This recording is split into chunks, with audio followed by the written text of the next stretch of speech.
গতকাল তৃণমূল ভবনে একেবারে তালা ঝুলিয়ে দেওয়া হয় ঋতব্রত তৃণমূলের তরফে, বাইরে তৃণমূলের ব্যানার পর্যন্ত লাগানো হয় দুই তৃণমূলেরই, ঋতব্রত তৃণমূলের তরফে এআইটিসির চেয়ারম্যান অরূপ রায় এবং কালীঘাট তৃণমূলের তরফে মমতা বন্দ্যোপাধ্যায়ের ছবি। আমি এইখানে আইনি দিকটাতে অরিন্দম আচার্য প্রাক্তন পুলিশ কর্তার কাছে এই কারণে আসতে চাইবো, ইতিমধ্যেই একেবারে আসল তৃণমূল বলে প্রতীক এবং নথি তাদের দাবি করে একাধিকবার বৈঠক করেছেন নির্বাচন কমিশনের সঙ্গে। গতকাল তো একেবারে নির্বাচন কমিশনের ফুল বেঞ্চ তারা বৈঠক করেছে। মমতা বন্দ্যোপাধ্যায় কি দাবি করেছেন আমরা দর্শকদের দেখিয়েছি, আইন কি বলছে অরিন্দম দা? দেখুন, এখানে স্পষ্ট যেটা আমরা জানি সেটা হচ্ছে কি দলত্যাগী আইনটা স্পষ্ট বলা আছে, 2/3 যেখানে যাবে এবং সেটা স্পিকার ডিসিশন নিতে পারে, হাইকোর্টের ডিসিশন নিতে পারে। কিন্তু এখানে যেটা আমরা দেখতে পাচ্ছি একটা অদ্ভুত একটা সার্কাস চলছে। আপনারা যেটা বলছেন আমি আপনাকে একটু বলি, প্রমোদ তরিতে যখন নাকি ডিজে বাজাতে বাজাতে খেলা হবে বলে যায় না, যখন ঝড় ওঠে, যদি সেই তরিটা যদি আজকে মানে ক্যাপসাইজড হয়ে যায় তখন সবাই কিন্তু নিজের জীবনটা বাঁচাতে চায়। অনেকে আজকে বলছে যে এরা বিদ্রোহী, এমন একটা কথা বলছে যেন স্বাধীনতার বিরুদ্ধে লড়াই করছে। আপনি মনে রাখবেন যে এখন একদম এটা বিদ্রোহী বলে আমার মনে হয় না। কারণ কি, ওরা কাউকার মনে আছে, এদের মধ্যে কয়েকজনকে তো জানি প্রচণ্ড দুর্নীতিগ্রস্ত।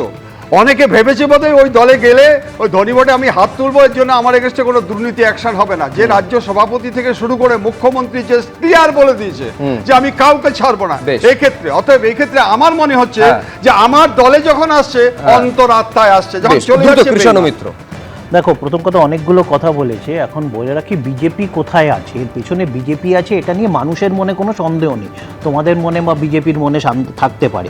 কালকে যখন ভবনে কিছু অবাঞ্ছিত লোক ঢুকলো, তারপরে তাদের কর্মকাণ্ডতে পুলিশ প্রশাসনের কোনো হেলদোল ছিল না, কিন্তু আমাদের নেতৃত্ব কুণালদার এরা যখন গেল তখন কিন্তু পুলিশ চলে এলো, মানে বিজেপির সেখানে রক্ষা কবচ চলে এলো। আমি বলে দিই, বলে তুমি কেন আটকাচ্ছ, তুমি আবার কোন দলে?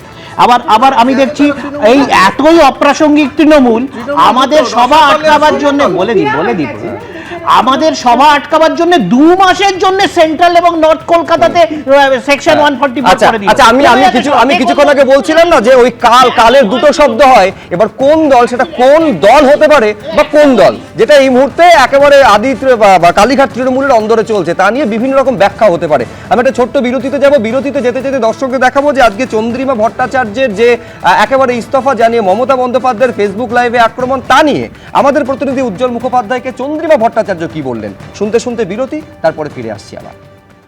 উনি যদি তাই মনে করেছেন তাহলে উনি আমাকে 3রা জুনে অ্যাপয়েন্টমেন্টটা দিলেন কেন?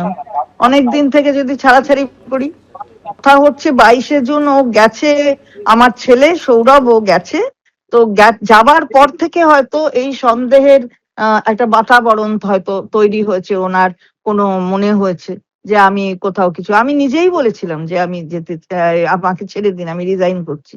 উনি তো আমাকে বারণ করেছেন। কালকের ব্যাপারটা তা নয়, কালকে উনি বললেন আমাকে ফোনে যে আমি ওদের হাতে ছেড়ে দিয়েছি, আমি ভবনটা তুলে দিয়েছি ওদের হাতে।